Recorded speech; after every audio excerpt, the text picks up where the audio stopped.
Olá, queridos alunos, queridas alunas, sejam bem-vindas e bem-vindos a mais uma aula da disciplina. E hoje, finalmente, nós vamos finalizar as escolas literárias, Foram aí algumas semanas estudando um pouquinho, sobre as escolas literárias. E hoje, finalmente, nós vamos finalizar com o modernismo no Brasil, tá certo? Então, vamos lá, gente. O modernismo brasileiro foi um movimento artístico que surgiu oficialmente na Semana de Arte Moderna, de 1922, se estendendo até a segunda metade do século passado. Então, por isso que nós estudamos na aula passada a Semana de Arte Moderna, tá bom, gente? Porque o modernismo ele tem início com a Semana de Arte Moderna, ok? No entanto, estas datas são apenas referências, porque o modernismo não foi uma coisa só, ou seja, envolveu várias gerações de artistas com ideias diferentes entre si, ainda que algumas características estivessem quase sempre presentes, como o rompimento com as formas tradicionais de expressão artística, A busca por uma expressão artística nacional inovadora, e na literatura, uma valorização do cotidiano expresso em linguagem simples. Então, gente, é importante a gente compreender, que no modernismo havia o desejo de usar a arte para representar a realidade brasileira, tá certo? Além disso, vocês precisam compreender que o modernismo no Brasil foi um longo período. Ele durou de 1922 a 1960, que reuniu diversas características e obras. E por isso, gente, esteve dividida, essa escola literária esteve dividida em 3 fases, que a gente também pode chamar de gerações. Então, essa divisão lembra que outra escola literária? O romantismo. Lá no romantismo, a gente aprendeu, que o romantismo, essa escola literária, do romantismo, ela foi dividida em 3 fases. E aqui no modernismo, a gente também vai ver que essa escola literária ela foi dividida em 3 fases ou gerações, tá bom? Então, vamos ver aqui as características de cada uma. A primeira fase modernista, gente, que foi de 1922, com a Semana de Arte Moderna, até 1930, é conhecida, é chamada como a fase heróica ou de destruição. E vamos entender por que ela tem esse nome, tá certo? Inspirado nos ideais das vanguardas artísticas europeias, então, estudamos as vanguardas europeias, Então, tá vendo como é importante uma coisa levar a outra, Tivemos que ver as vanguardas para compreendermos o modernismo. Então, inspirado nas ideias das vanguardas artísticas europeias, os artistas buscam uma renovação estética. Por esse motivo, ela é conhecida como a fase heróica, sendo a mais radical de todas. Então, a primeira fase é a fase mais radical de todas. É também chamada de fase de destruição, pois propunha a destruição dos modelos que vigoravam no cenário artístico-cultural do país. Então, gente, a primeira fase do modernismo, ela esteve voltada para a busca de uma identidade nacional.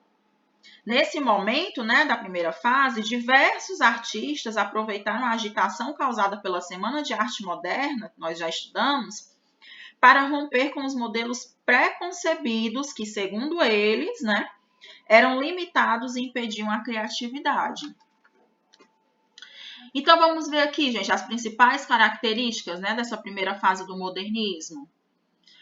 Fase mais radical e nacionalista, busca de uma identidade nacional, maior liberdade formal com rupturas da sintaxe, presença de regionalismos em linguagem formal, valorização do folclore, da arte, da cultura popular brasileira, uso de versos livres que não possuem métrica, uso de versos brancos com ausência de rimas, utilização do sarcasmo e da ironia. Então, gente, vejam aqui, né, que a consolidação de uma arte genuinamente brasileira possibilitou a valorização da cultura e do folclore, como nós vimos aqui, né, nas características. E junto a isso, os artistas estabelecem a liberdade formal, gente, rompendo com a sintaxe e utilizando uma linguagem mais coloquial para se aproximar da fala cotidiana. Então, aqui nessa primeira fase, né, os escritores, eles vão utilizar essa linguagem mais coloquial, né, mais cotidiana, do dia a dia, tá bom? Vamos ver aqui alguns escritores, né, dessa primeira fase e suas principais obras. Eu coloquei aqui alguns, tá certo? Primeiro, Mário de Andrade, que é esse senhor lá de cima, né?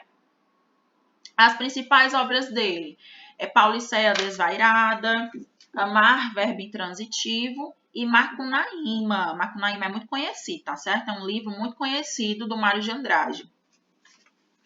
O Oswald de Andrade, esse senhor do meio aí, né? Com a mão no queixo. As principais obras dele, Os Condenados, Memórias Sentimentais de João Miramar e Pau-Brasil. E esse último senhor, né, o terceiro aí, é o Manuel Bandeira. As principais obras dele, A Cinza das Horas, Carnaval e Libertinagem. Quem assistiu a aula passada vai lembrar desses rostinhos aqui, né? Essa galera aparece lá na Semana de Arte Moderna, até porque a gente está falando aqui do mesmo período, né? Já que a primeira fase do modernismo inicia com a Semana de Arte Moderna. Então, a galera revolucionária, né, que lutou lá, que, né, meio que bagunçou a Semana de Arte Moderna, aparece aqui nessa primeira fase, tá bom? A segunda fase, gente, do modernismo, vai de 1930 a 1945. Tá certo? E ela é chamada, né, de a fase de consolidação ou geração de 30. A segunda fase do modernismo, chamada de fase de consolidação ou geração de 30, começou em 1930, né, logicamente, e durou até 1945, quando termina a Segunda Guerra Mundial. Diferente da primeira fase, gente, que apresentava um caráter mais destrutivo e radical, na segunda geração, os artistas demonstram maior equilíbrio e racionalidade em seus escritos. Então, aqui a gente vai ver, né, uma escrita um pouco mais equilibrada, tá certo? Além da prosa de ficção, que vocês já sabem o que é prosa, a gente viu lá nas primeiras aulas a diferença entre prosa e poesia, né? Só um parênteses aqui. A prosa é o texto linear, né? Ele começa no começo da linha e vai até o final. E a poesia, né, é aquele texto escrito em versos, em estrofes, tá bom? Então, além da prosa de ficção, gente, a poesia brasileira se consolida, ok? O que significa o maior êxito para os modernistas, ou palavra difícil, né? Para os modernistas, tá certo? Esse é um momento muito fértil da literatura brasileira, onde encontramos uma vasta produção de textos poéticos em verso e em prosa. Tá bom, gente? Então, aqui, ó, dá-lhe produção, né? Muita produção literária. Vejamos aqui as principais características da segunda fase do modernismo, gente. A fase de consolidação do modernismo no Brasil, vasta produção literária em poesia e em prosa, né? Como acabei de falar. É a poesia de 30 e o romance de 30, né? A prosa é o romance. A valorização do regionalismo e da linguagem popular, utilização de versos livres, sem métrica, e brancos, sem rimas. A crítica à realidade social brasileira, valorização da diversidade cultural do país e temática cotidiana, social, histórica e religiosa. Então, essas são as características da segunda fase do modernismo aqui no Brasil. Tá bom? E vamos ver aqui alguns escritores, né? O Carlos Drummond de Andrade, esse jovem lá de cima, vocês já devem ter ouvido falar, né, do Carlos Drummond de Andrade. Muito, muito conhecido. Algumas de suas obras, gente, Alguma Poesia, A Rosa do Povo e Claro Enigma. A Cecília Meirelles, né? Finalmente uma mulher aqui, né? Dentre tantos homens, uma mulher. Então, a Cecília Meirelles, gente, produziu bastante também, certo? Uma das suas principais obras, né? Se chamam Espectros, Romanceiro da Inconfidência e Batuque, Samba e Macumba. E esse último jovem aqui, né, essa carinha fofa, é o Vinícius de Moraes. Certamente esse é o rapaz que eu tenho mais certeza de que vocês conhecem, né? Já ouviram falar, porque o Vinícius de Moraes, ele não foi apenas escritor, ele também foi músico, né? Ele compôs músicas.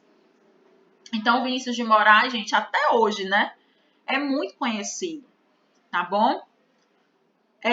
As suas principais obras, né? Poemas, sonetos e baladas, Antologia Poética e Orfeu da Conceição. Aqui são só alguns exemplos, tá bom, gente? Lógico que esses escritores, eles escreveram muito, né? Escreveram bem mais.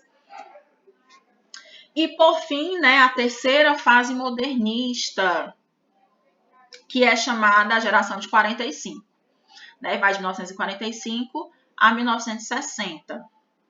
Esse momento, que ficou conhecido como geração de 45, reuniu um grupo de escritores muitas vezes chamados de neoparnasianos, que buscavam poesia mais equilibrada e objetiva.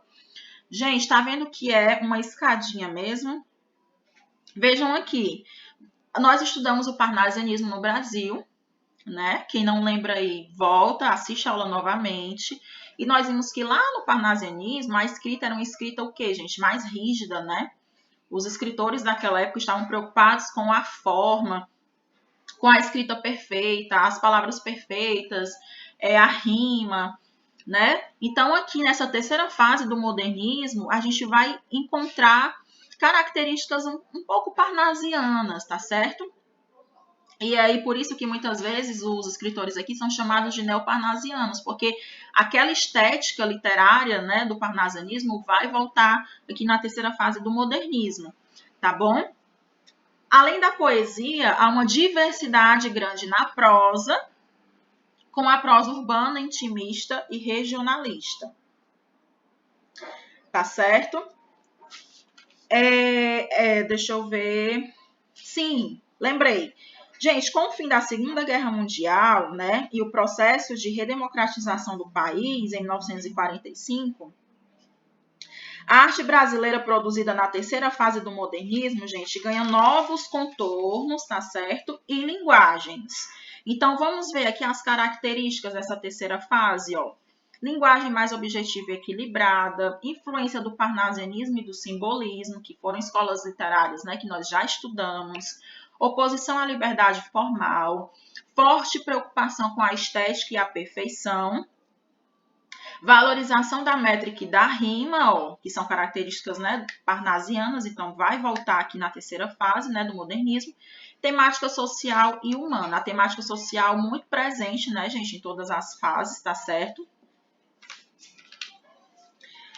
E os principais artistas, né, porque são artistas, né, escritores artistas. O Mário Quintana, né, esse senhor aqui, o primeiro lá de cima. As principais obras dele, Rua dos Cataventos, Canções e Baú de Espantos. Esse senhor do meio é o João Cabral de Melo Neto, né? As suas obras, Pedra do Sono, O Cão Sem Plumas e Morte e Vida Severina. Inclusive, esse Morte e Vida Severina, né, é muito conhecido, tá bom? E essa senhora jovem aqui, né, a Clarice Lispector, que eu tenho certeza também, o casal aqui do modernismo, que eu tenho certeza que vocês já ouviram falar, é o Vinícius de Moraes e a Clarice Lispector, né, gente? Todo mundo já ouviu esses nomes. A Clarice Lispector, ela escreveu muito, gente, muito. Ela escreveu tanto, né, que hoje qualquer palavra, qualquer frasezinha que a gente vê aí na internet, a gente diz que é da Clarice Lispector, né? Ela escreveu muito, tá certo? Algumas de suas obras, Perto do Coração Selvagem, A Paixão Segundo GH, e A Hora da Estrela. Então, esses, né, lógico, existem outros artistas, né, outros escritores, muitas outras obras, mas aqui eu trouxe só alguns, tá bom? Então, gente, é isso. Eu espero que vocês tenham compreendido, né? Nós finalizamos finalmente as escolas literárias, tá certo? Finalizamos aqui com o modernismo, né? Que é a última escola literária que nós estudamos, que é uma escola literária, gente, que marcou a literatura brasileira com sua coragem, né? Porque os escritores dessa época, né, tiveram muita coragem, né? E o desejo de libertação do tradicionalismo, tá bom? Espero que vocês tenham compreendido. Até a próxima aula, que a gente vai fazer um resumão de tudo que a gente viu, tá bom? Estou disponível para dúvidas, qualquer coisa, estou aqui. Forte abraço, tchau, tchau.